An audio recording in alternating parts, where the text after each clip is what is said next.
el torrent de Pina, també conegut com a torrent de Muro.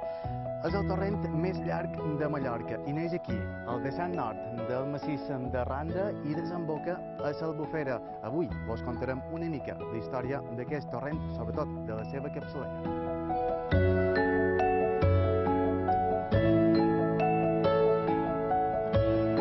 Entre Randa i Montuïri és habitual trobar aquestes parets. S'anomenen parats. La seva funció és retenir l'escorrentia i que els cultius aprofitin millor l'aigua.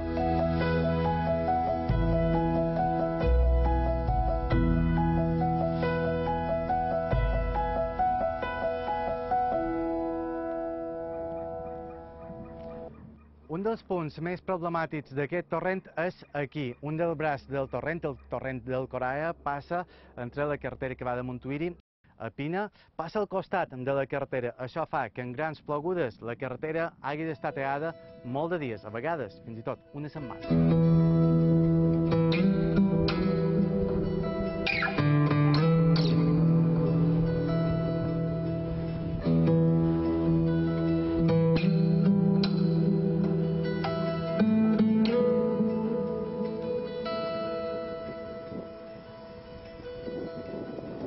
A la zona del Puigmaltó és allà on s'ajunten les diferents síquies i torrents que venen de bandes d'Algaida i també Montuïri. A partir d'aquí és allà on comença a anomenar-se torrent de Pina.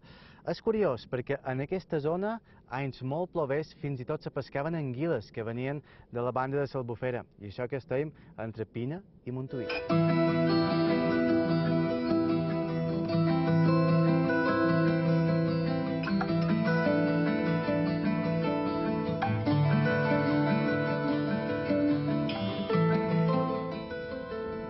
El Baixos de Pina és un dels llocs més fotografiats en moments de torrentades.